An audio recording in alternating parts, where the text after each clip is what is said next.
Shalom à tous. Donc ici, je fais cette nouvelle vidéo que je voulais faire depuis un petit moment déjà, depuis un bon petit moment déjà, pour vous parler de la médecine biblique, opposée à la médecine occidentale industrialisée.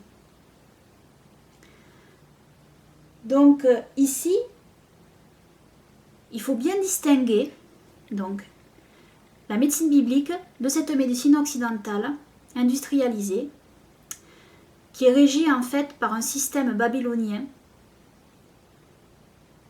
avec des lobbying très puissants, financiers, et qui est régie donc pour que tout le système fonctionne et continue à fonctionner ainsi,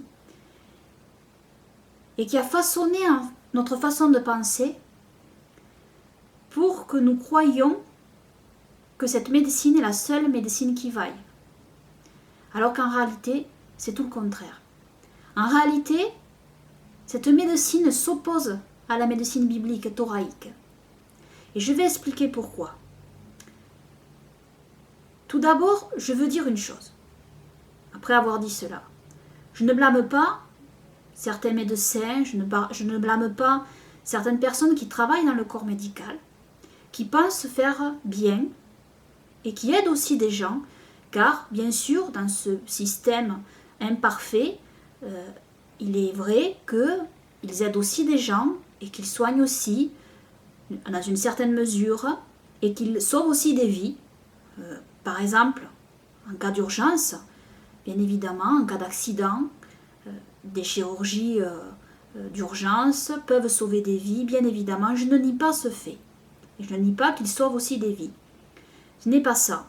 Mais je parle plutôt de maladies de longue durée, de maladies chroniques et de maladies que l'on dit incurables telles que le cancer.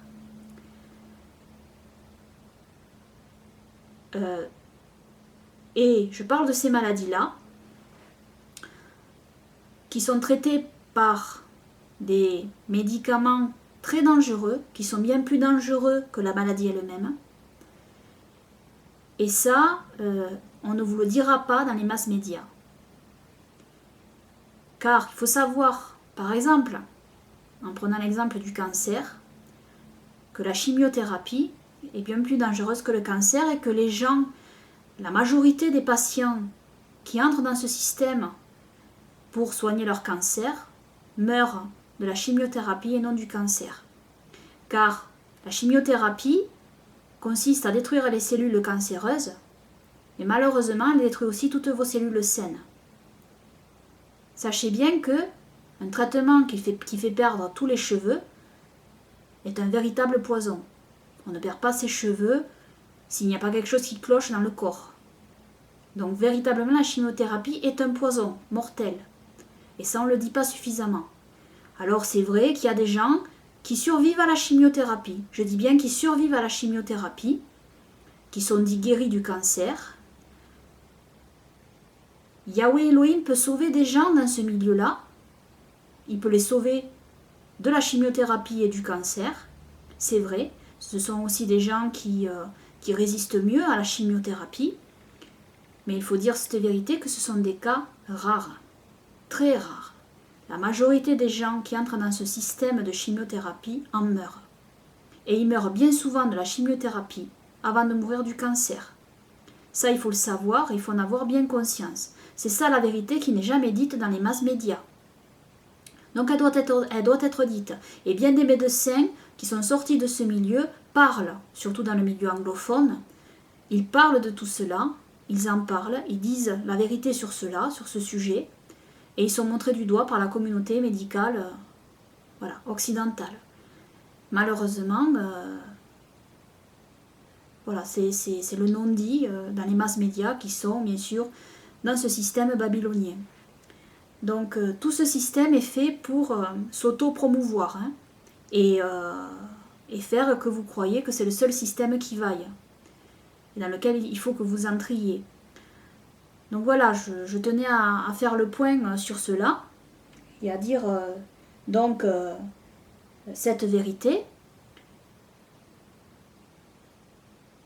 Le fait est que souvent, Nous avons été formatés à penser qu'un médicament, en fait, c'est une gélule qui sortirait d'un laboratoire. Quand on pense plante, on ne pense pas à médicament. Mais ça, c'est tout le système qui nous a formatés comme ça, à penser ainsi. C'est un vrai lavage de cerveau, véritablement depuis notre enfance. Et Yahweh, notre Elohim, nous aide à sortir de cela, nous aide à y voir clair sur cela. Et comme je l'ai dit, je ne blâme pas certaines personnes qui font leur travail honnêtement dans les milieux médicaux, car savoir que ma mère a été infirmière toute sa vie durant, et qu'elle maintenant elle est à la retraite. Moi-même, j'ai travaillé en tant qu'aide-soignante, et maintenant je ne travaille plus. Et depuis que mes parents et moi-même nous sommes revenus à la Sainte Torah de Yahweh, notre Elohim, nous avons réalisé bien des choses, bien des choses. Nous avons ouvert les yeux sur bien des choses. Car la Torah de Yahweh, notre Elohim, nous aide à comprendre certaines choses que nous ne comprenions pas avant. Donc la Torah de Yahweh, notre Elohim, est une lumière. Et Elohim nous aide et nous éclaire à comprendre aussi beaucoup de choses par son souffle saint. Donc, bien comprendre cela. Maintenant que j'ai dit cette vérité qui devait être dite, donc d'autres, bien sûr, qui, malheureusement, qui ne croient pas en Elohim, dénoncent aussi ce que je dénonce, mais malheureusement, ils ne croient pas en Elohim, et ils devraient croire en Elohim. Ils ont le grand tort, le fort tort de ne pas se confier en Elohim. Parce que toutes ces plantes dont ils parlent sans cesse ont été créées par Yahweh, notre Elohim. Et on doit lui rendre grâce pour cela. Bien sûr, comptez toujours sur Yahweh, notre Elohim, pour nous guérir. Car bien sûr, il peut nous guérir sans toutes ces plantes médicinales. Bien évidemment. Mais il a aussi créé ces plantes médicinales pour nous guérir et pour nous soigner, pour nous soulager. Après, à la fin, tout est entre les mains de Yahweh, notre Elohim. Il y a le facteur divin qui entre en ligne de compte. Et même une plante peut ne pas guérir une personne quand Yahweh décide que cette personne ne doit pas guérir. Donc tout est entre les mains de Yahweh, notre Elohim. Et nous devons donc prier Yahweh, notre Elohim. Et je veux pour cela vous lire le livre de Siracide, une partie du livre de Siracide, qui est un livre dit apocryphe malheureusement, qui a été retiré du canon des 66 livres par les rabbins pharisiens et les protestants ont suivi, alors que ce livre est inspiré par Elohim à 100%, et je vous recommande de le lire. Donc Siracide, chapitre 38, versets 1 à 15. Le médecin rend service, honore-le, car c'est Yahweh qui l'a créé lui aussi. En effet, son pouvoir de guérir lui vient du Très-Haut, et le roi lui fait des cadeaux. Le médecin peut être fier de ses connaissances, les gens importants l'admirent. Les plantes qui guérissent sont tirées de la terre. C'est donc Yahweh qui les a créées. Une personne de bon sens ne les méprise pas. C'est bien avec un morceau de bois que Moïse a rendu l'eau potable. Il a donné la science aux humains afin qu'ils lui rendent gloire pour ses actions puissantes. Le pharmacien se sert des plantes pour faire des mélanges, et c'est Yahweh qui soigne et calme la douleur. Ainsi il continue toujours à agir, et dans le monde entier la santé vient de lui. Mon enfant, quand tu es malade, ne sois pas négligent, mais prie Yahweh et il te guérira. Abandonne tes erreurs, agis bien et purifie ton cœur de toutes ses fautes. Si tu en as les moyens, offre à Elohim une poignée de farine avec de l'encens et de l'huile, dans son saint temple et bien sûr à Jérusalem. Puis laisse agir le médecin, car c'est Yahweh qui l'a créé lui aussi. Le médecin doit rester près de toi, car tu as besoin de lui. Le moment viendra sûrement où ta santé dépendra de lui. En effet, à leur tour, les médecins prieront Yahweh. Il leur donnera alors de calmer la douleur du malade, de le guérir et de le garder en vie. Si quelqu'un agit mal envers son Créateur, qu'il tombe entre les mains du médecin. Amen. Donc, écoutez bien, ici, ça n'a qu'un rapport avec la médecine occidentale industrialisée sans Elohim. La plupart, malheureusement, beaucoup de médecins rejettent Elohim de la médecine, ce qui est un grand tort. Et de fait, sont dans un système, sont eux-mêmes prisonniers d'un système médical qui est souvent bien inefficace et qui détruit aussi beaucoup de vies, il faut le dire. Donc, écoutez bien ce que Siracide dit. Les plantes qui guérissent sont tirées de la terre, c'est donc Yahweh qui les a créées. Une personne de bon sens ne les méprise pas. Et malheureusement, nous vivons dans un monde complètement insensé qui méprise ces plantes. C'est ça le gros problème, qui méprise ces plantes. Alors il faut savoir que donc, Noé a confié son livre de médecine à Hachem. Et donc j'ai fait une étude sur le livre de médecine de Noah et la médecine dans le monde, que je vous invite à lire dans la description de cette vidéo, que je mets en lien. Et dans cette étude, je parle notamment d'un recueil qui se nomme Les livres des remèdes d'Asaph, le Sefer Refuot Asaph, qui fut recopié et préservé au sein du peuple juif. Et dans l'introduction du livre des remèdes d'Asaph, l'auteur, lui aussi hébreu, qui présente cet ouvrage, nous parle de l'histoire du livre médicinal de Noah et de ce qu'il serait devenu par le déroulé des événements. Et donc on voit bien qu'il reprend tout ce qui est cité dans la Torah des Jubilés, cet auteur juif, et notamment en lien avec le calendrier solaire thoraïque. C'est ça qui est aussi très intéressant. Et nous voyons que il nous dit aussi, il nous donne aussi d'autres éléments. Il nous dit donc que les peuples divers, certains peuples divers qu'il cite, ont recopié donc ce livre de médecine de Noah et l'ont traduit dans leur langue. Donc en fait, ce livre de médecine de Noah aurait été transmis, bien que l'original ait été perdu, il aurait été transmis à travers les peuples. Et on retrouve donc cette connaissance de certaines de ces plantes en Inde notamment, comme il nous dit, en Macédoine, etc. Il cite aussi Hippocrate. Donc, on voit cette transmission quand même de cette connaissance des plantes par la médecine de Noah chez différents peuples. Et ça, c'est très intéressant. Je vous invite donc à lire cette étude en intégralité que je poste dans la description de cette vidéo. Donc, voilà pour cela. Maintenant, je vais donc vous présenter certaines de mes découvertes que je trouve très intéressantes et enrichissantes. Donc, vous en aurez désormais aussi connaissance. Je vais commencer par cette huile essentielle, ici, qui est l'huile essentielle d'encens du Boswellia sacra. Alors, mes parents et moi, nous avons eu la bénédiction, grâce à Yahweh notre Elohim, de trouver de l'huile essentielle de Boswellia sacra près de chez nous, dans un magasin. Et je dois dire que j'ai été étonnée d'en trouver, parce que c'est très rare. Et donc j'ai remercié Yahweh mon Elohim de trouver de cet encens-là. C'est le plus rare qui y est, et c'est le plus précieux aussi. Alors le mien, le nôtre vient de Somalie, hein. Il peut venir d'Oman aussi. Et il faut savoir que le Boswellia sacra, donc l'encens sacra, c'est l'encens le plus précieux. Précieux dans le sens où, médicalement, c'est celui qui a le plus de vertus. À mon sens, c'est ainsi que je le comprends. C'est l'encens des rois, donc. C'est sûrement cette variété d'encens que les mages ont apporté à notre Seigneur et Sauveur Yahushua, avec la myrrhe et l'or. Donc, j'ai fait une autre audio-vidéo sur l'encens, que vous pouvez voir aussi dans la description de cette vidéo, que je mets en lien, si vous voulez en savoir plus sur l'encens. Donc là, je vais donc vous parler de cette huile essentielle d'encens, en rapport aussi avec ce que je viens d'évoquer au début, en rapport avec le cancer donc.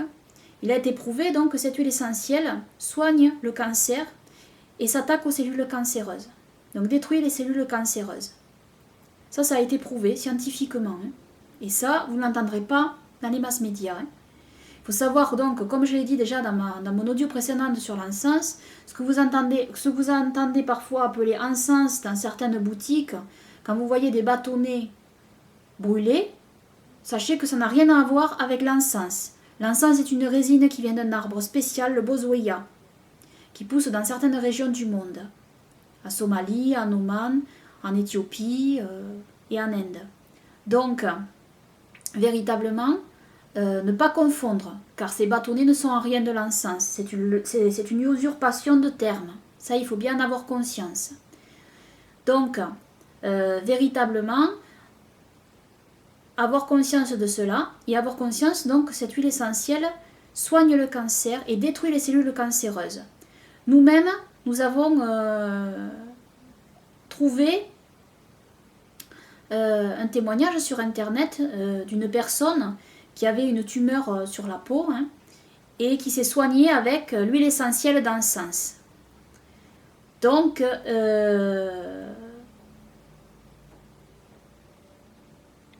voilà, c'est très intéressant à savoir et à connaître. Alors le parfum, c'est un parfum très particulier. Pour ma part, c'est le parfum que je préfère.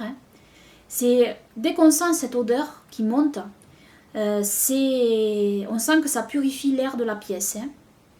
Et ça a une odeur de lime aussi. Hein. Donc c'est très spécial. Hein. Si vous n'avez jamais senti, c'est très particulier. Et pour ma part, c'est le parfum que je préfère. Voilà. Et ça, c'est la reine des huiles essentielles, hein, on peut dire. Hein. C'est un précieux, c'est un bien précieux, inestimable. Hein. Et c'est plus précieux que l'or. Parce que l'or, c'est précieux, c'est vrai. L'or est précieux. Mais à mon sens, c'est plus précieux que l'or parce que ça soigne le corps. Voilà. Et voilà. Et aussi, ça calme aussi au niveau nerveux, etc. Ça a d'énormes vertus, l'encens. Hein. D'énormes vertus extraordinaires qu'Elohim a créées à travers cette résine. Et c'est pour cela que l'on retrouve l'encens tout au long des Saintes Écritures, qu'Elohim l'a prescrit tout au long des Saintes Écritures, hein, dans la Sainte Torah. Donc voilà pour cela. Alors savoir qu'il y a d'autres variétés d'encens. Il y a l'encens cartéri qui est inférieur au Boswellia sacra et l'encens serreta. Donc ces trois encens, il a été prouvé qu'ils soigneraient donc les cellules, soigneraient le cancer en détruisant les cellules cancéreuses. Ça a été prouvé. Ensuite, il y a un autre encens inférieur, c'est l'encens fréréana. Et l'encens fréréana, lui, par contre, il n'a pas été prouvé qu'il traitait les cellules cancéreuses, mais il a d'autres vertus. Et alors j'ai ici, voilà, de l'encens fréréana. Alors pour l'anecdote, je voulais en parler. Mon père est allé dans un magasin bio pour acheter de l'encens Boswellia sacra. Et je vais vous dire après pourquoi on a cherché à avoir de l'encens Boswellia sacra. Et donc il est allé dans un magasin biologique et il a demandé à la jeune femme le même encens que celui-là. Et la jeune femme lui a dit oui, c'est le même, etc. Mais en fait, il l'avait pas vu. Et en fait, c'est pas le même, c'est de l'encens Boswellia fréréana, celui-ci. Et pour l'anecdote, en fait, donc c'est une qualité d'encens inférieure, hein, parce que celui-là, on ne traiterait pas donc les cellules cancéreuses. Il a d'autres qualités. Il a des qualités, hein, et bien sûr, ça soigne aussi, hein, c'est thérapeutique aussi. Hein. Ça réparerait aussi le cartilage. Donc ça a quand même des qualités. Mais tout ça pour vous dire que dans ce genre de magasin, donc biologique, il y a beaucoup de fioritures, il y a beaucoup d'apparats, et on vous fait payer l'apparat. Parce que l'encens Boswellia sacra, on l'a acheté comme ça, sans apparat, dans un magasin, et on l'a acheté à un certain prix. Il y a 15 ml ici dans ce pot. Tandis que celui-ci, qui est Boswellia fréréana, de qualité inférieure, il fait 10 ml, et il était beaucoup plus cher, il était plus cher que celui-là, beaucoup plus, je sais pas, mais enfin, un peu plus cher que celui-là, alors qu'il y en a beaucoup moins dedans en fait, et que c'est un encens de qualité inférieure. Donc, on vous fait payer beaucoup l'apparat, hein, dans certaines boutiques, vous savez, beaucoup de fioritures.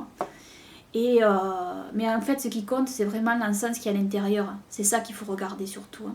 C'est ça le plus important.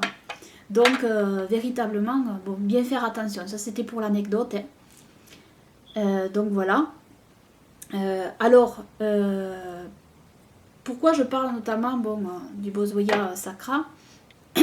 Aussi, j'ai un témoignage à donner. C'est que mon père, il y a quelque temps de cela, il a eu donc un bouton sur le bord du nez, sur la narine, qui a dégénéré et qui est devenu une sorte de tumeur, un ulcère.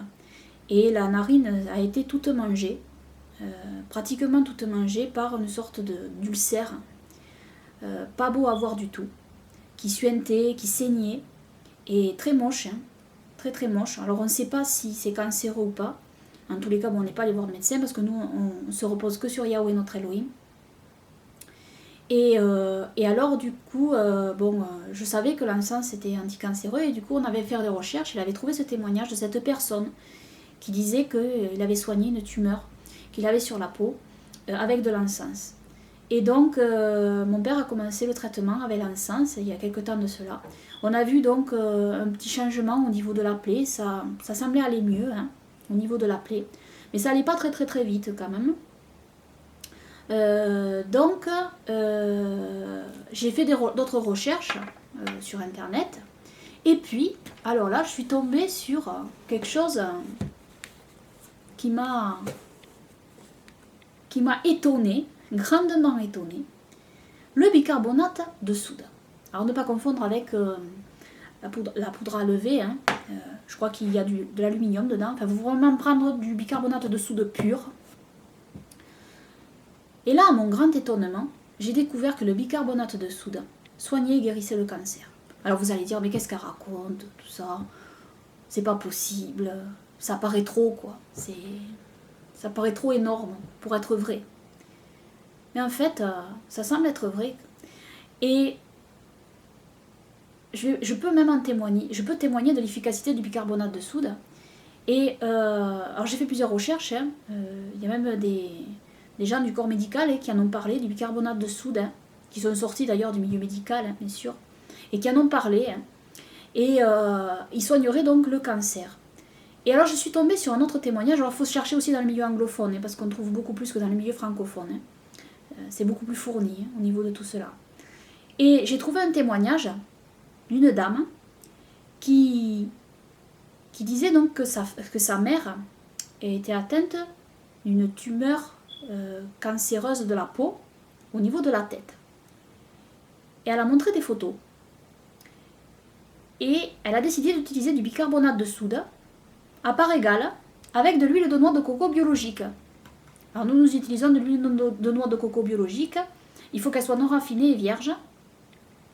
Et nous l'utilisons pour le dentifrice. C'est un très bon remplaçant de dentifrice chimique. Ça lave les dents et tout ça.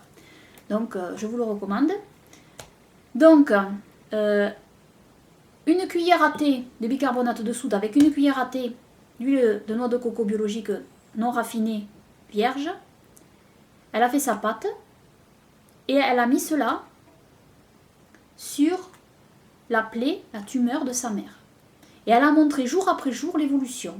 Et c'est assez extraordinaire sur les photos, on voit véritablement l'évolution. Et la tumeur de sa mère était cancéreuse. Et on voit véritablement l'évolution. La tumeur disparaît de jour en jour. Seulement après, bon, elle a arrêté le traitement, elle a raconté, elle a arrêté le traitement et la plaie, elle est revenue un peu. Donc elle pense que donc, les cellules souches cancéreuses qui sont à la racine, en dessous, n'étaient pas toutes détruites. Donc, ce qu'il y a, c'est que donc, c'est pour ça qu'il faut utiliser l'huile essentielle d'encens Boswellia sacra. Il ne faut pas avoir peur aussi d'utiliser plusieurs traitements alternativement. Et donc, mon père a essayé donc. On a essayé ce traitement au bicarbonate de soude et huile de noix de coco. Et c'est vrai que en quelques jours, la tumeur a commencé à se réduire, à se réduire, à se réduire, à se réduire, à se réduire. C'est assez incroyable. C'est assez incroyable et je suis témoin, je l'ai vu. Ça marche véritablement, je l'ai vu. Donc, mon père n'est pas entièrement guéri, il reste encore une petite ouverture au niveau du nez. Et bien sûr, nous continuons à prier, Yahweh notre Elohim, et nous le remercions de tout cela. Nous le remercions pour ses bienfaits, parce qu'il le guérit à travers ces médicaments qu'il nous a donnés et qui nous a permis de connaître. Et véritablement, ça marche. Donc là, bon, pour l'instant, mon père a arrêté un peu le bicarbonate de soude, parce qu'il faut savoir que, comme c'est salé, ça brûle aussi au niveau des muqueuses. Donc il a un peu arrêté. Il a arrêté aussi un peu l'huile essentielle d'encens pendant quelques jours pour se reposer, pour se mettre au repos. Puis là, il a repris l'huile essentielle d'encens Boswellia sacra pour la plaie, pour sa plaie. Et voilà. Et bon, on continue à prier pour que ça guérisse définitivement et totalement. Et voilà. Mais véritablement, je vois que cela fonctionne véritablement. Là, j'en suis témoin. Donc, parce qu'il faut savoir que c'est un fongicide, le bicarbonate de soude. Ça, c'est aussi prouvé. Ça détruit les champignons. Donc, ça détruit les champignons. Et c'est aussi anticancéreux. Et ça détruirait les cellules cancéreuses. Donc, ça, c'est à savoir. Je veux dire, c'est un produit pas cher. Et c'est un produit qu'on a à porter souvent. Que les gens ont dans leur cuisine, mais ils ne savent pas les bienfaits énormes de ce produit. Donc, voilà. Ça, je tenais à le dire. Et je tenais à le partager. C'est un témoignage que j'ai. Et donc voilà. Ensuite, il y a l'huile essentielle de myrrhe que je vous recommande, que nous n'avons pas. Et si Elohim le permet, nous aimerions en acheter aussi. L'huile essentielle de myrrhe est aussi anticancéreuse et soigne aussi le cancer. Les cancers de la peau, etc. Donc, encens et myrrhe. Alors, préférez le Boswellia sacra en encens. Donc voilà. Bon, alors ça c'est pour quelques témoignages. Mon témoignage donc. Ensuite, concernant donc le cancer aussi, je veux dire que je suis dans mes recherches, dans mes différentes recherches, j'ai trouvé aussi concernant le cannabis. Alors, que les choses soient claires, il n'est pas question ici de se droguer avec la plante de cannabis, bien évidemment que non. Cela est condamné par Yahweh notre Elohim, l'utiliser à des fins de drogue, etc.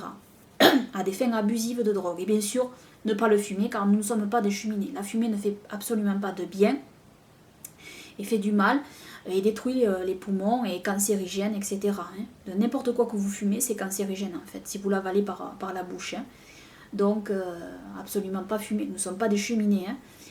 Donc, voilà. Mais savoir que Yahweh notre Elohim a créé des plantes très, très, très puissantes, dont le cannabis et l'opium, par exemple. L'opium et le cannabis sont des plantes très puissantes. Ce sont des plantes qui sont destinées en réalité à soigner des maladies très graves, très importantes, et à soulager aussi des douleurs très importantes, très importantes. Donc, il a été prouvé aussi dans des recherches, donc j'ai fait mes recherches, que le cannabis soigne le cancer.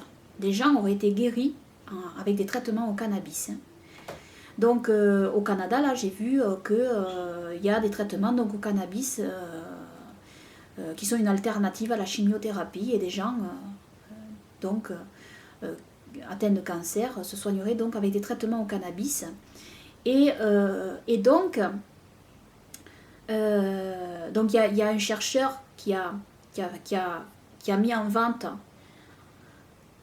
sa pâte de cannabis. C'est comme une pâte dans une seringue, mais sans enlever le côté, si vous voulez, le côté euphorisant du cannabis.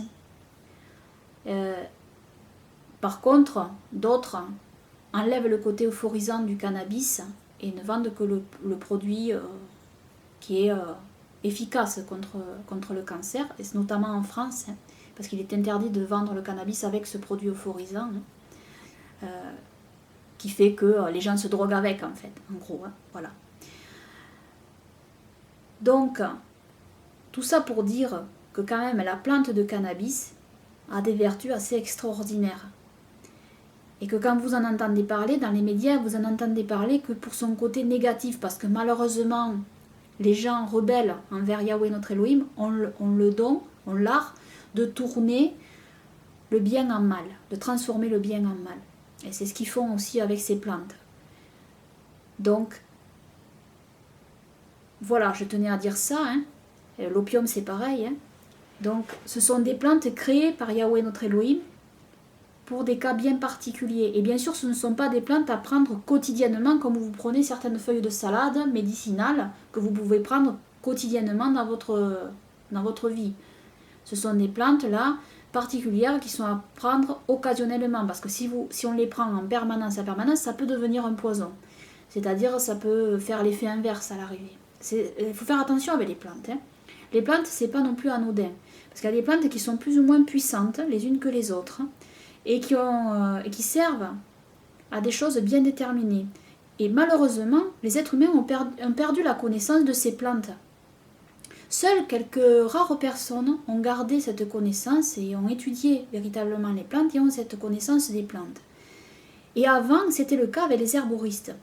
Et les herboristeries, c'était les pharmacies de l'Antiquité, c'était les pharmacies d'avant. Et c'était les véritables pharmacies, en lien avec les médicaments qu'Elohim a véritablement créés pour nous soigner. Seulement, tout ce lobby pharmaceutique, tout ce lobby médical babylonien a fait interdire les herboristeries. Ils ont fait interdire les herboristeries. Il faut savoir que, donc, c'est vraiment une opposition à Elohim. Tout ce système est en opposition envers Elohim. C'est pour ça qu'ils se sont aussi attaqués aux herboristeries. Alors bien sûr, vous pouvez avoir des charlatans, vous pouvez avoir des gens mal intentionnés partout qui vous diront des choses qui sont fausses. Mais c'est Yahweh qui donne la sagesse à celui qui lui demande pour savoir ce qui est bon ou mauvais. Hein. Donc, voilà ce que je voulais dire sur tout cela. Voilà. Ensuite, j'avais fait une vidéo sur le shampoing au bicarbonate de soude et au miel. Alors, bien sûr, le bicarbonate de soude, vous pouvez l'utiliser pour vos cheveux occasionnellement. Il n'y aura pas de problème, ça va vous laver les cheveux, hein, sans problème. Mais à la longue, cela peut esquinter vos cheveux au bout d'un moment. Et pour ma part, je l'ai utilisé au moins presque un an. Et c'est vrai que ça m'a asséché les cheveux et que ça me les a brûlés par certains endroits. Donc j'ai arrêté quoi. J'ai arrêté. Mais c'était une alternative au shampoing industriel. Donc j'ai enlevé aussi ma vidéo parce que je ne veux pas quand même que les gens s'esquintent les cheveux. Puisque j'ai fait mon expérience et j'ai vu quand même que ça avait ses limites. Pour les cheveux, hein, pour les cheveux. Pour le corps, il n'y a pas de problème. Le carbonate de soude, c'est pas mauvais. Si vous n'avez pas de problème d'hypertension non plus, parce que c'est très salé, voilà, c'est pas mauvais, pas du tout. Mais par contre, bon, au niveau des cheveux, comme c'est très salé, le sel, c'est agressif aussi pour les cheveux. C'est très salé, ça peut, à la longue, si vous avez des cheveux particulièrement fragiles, esquinter aussi vos cheveux. Donc, ce que j'ai fait, c'est que je suis venue à autre chose. Je me lave maintenant les cheveux à l'eau, et rien qu'à l'eau. Parce qu'auparavant, j'avais déjà essayé de me laver les cheveux à l'eau. Mais en réalité, je m'y étais très mal prise. Parce que je ne faisais que me rincer les cheveux. Parce qu'on a le tort, quand on dit qu'on se lave les cheveux à l'eau, de se les rincer uniquement. Parce qu'on a cette habitude de toujours se passer quelque chose sur la tête. Et donc de se frotter la tête, de se laver la tête avec ce quelque chose, ce produit. Soit ce shampoing industriel, soit des produits naturels, etc. Donc, une fois qu'après on passe la tête sous l'eau, on se rince la tête. On ne se lave pas la tête à l'eau. On ne sait pas se laver la tête à l'eau en fait. On a perdu cette habitude, on a perdu cette notion de se laver la tête à l'eau. Pour se laver la tête à l'eau, il faut d'abord utiliser quand même de l'eau chaude, pas brûlante, il ne faut pas se cramer le cuir chevelu, mais de l'eau chaude, et bien frictionner le cuir chevelu pour faire passer le sébum à la pointe des cheveux. Bien se frictionner comme s'il y avait un shampoing véritablement sur notre tête. Bien se laver la tête. Et ça durant plusieurs minutes. Comme s'il y avait un shampoing. Et ensuite se rincer à l'eau fraîche. Et croyez-moi, ça marche. Vous avez ensuite la tête propre et plus grasse du tout. D'ailleurs, vous le sentez. Vous sentez votre tête propre une fois que vous êtes bien lavé la tête à l'eau. Il n'y a aucun problème de ce côté-là. Par contre, c'est vrai que vous allez peut-être avoir beaucoup moins de brillance dans vos cheveux. Parce que c'est vrai que les shampoings industriels, il y a beaucoup de produits qui donnent de la brillance, etc. Après, il y a plusieurs autres moyens naturels de donner de la brillance, etc. Donc moi, pour ma part, maintenant, je me passe de l'huile essentielle de romarin. Juste prendre quelques gouttes, normalement c'est 4 à 5 gouttes, les mettre sur le cuir chevelu à sec, frictionner le cuir chevelu comme il faut. Et l'huile essentielle de romarin, c'est assez fort, hein. L'odeur est très forte. Et ensuite, se laver la tête à l'eau, et voilà, sans problème. Donc, et faire ce traitement à l'huile essentielle de romarin pendant un certain temps pour faire du bien à vos cheveux et pour que vos cheveux, l'huile essentielle de romarin fait que les cheveux se renforcent, vous perdrez moins vos cheveux. Enfin, normalement, c'est ce que j'ai lu sur cette huile essentielle. Moi, je viens juste de commencer le traitement, donc je n'en ai pas encore les résultats. Mais voilà, j'ai commencé ce traitement. Et c'est mon seul shampoing maintenant. Et il est évident, à mon sens, que les Israélites nazaréens, dans la Torah, ils se lavaient entièrement à l'eau, y compris leurs cheveux, parce qu'ils se purifiaient beaucoup par des bains de purification prescrits dans la Torah, par Yahweh notre Elohim, prescrits par Yahweh notre Elohim dans sa sainte Torah, et donc ils se lavaient aussi les cheveux à l'eau. Et ça, ça paraît assez évident. Donc, voilà ce que je peux dire sur tout cela. Et donc voilà pourquoi j'ai enlevé cette vidéo sur le shampoing naturel au bicarbonate de soude et au miel. Parce que bon voilà, je voulais pas que les gens s'esquintent les cheveux avec. Donc voilà ce que je pouvais dire sur tout cela. Je crois que j'ai tout évoqué, ce que je voulais évoquer. Oui voilà, alors j'ai aussi la propolis d'abeille. Voilà. Donc la propolis d'abeille, c'est très bon aussi pour la santé. J'ai fait une autre étude aussi sur les remèdes naturels que je poste aussi dans la description de cette vidéo que vous pourrez lire. Il y a beaucoup d'autres produits naturels qui sont très bons pour la santé. J'avais fait une vidéo sur la racine de pissenlit, la tisane de racine de pissenlit qui est aussi anticancéreuse. Et si vous ne pouvez pas, bien sûr, cueillir vos pissenlits, je crois qu'ils en vendent. Ils vendent de la tisane de racines de pissenlit dans certains commerces, si vous pouvez vous en trouver, biologique bien sûr. Si vous pouvez en trouver, c'est bien aussi. Par contre, il faut bien la digérer. Moi, je sais que comme j'ai quelques fragilités au niveau de l'estomac, je ne digère pas très bien cette tisane. Mais si vous la digérez, il n'y a aucun problème, hein. Ça fait aussi du bien, hein.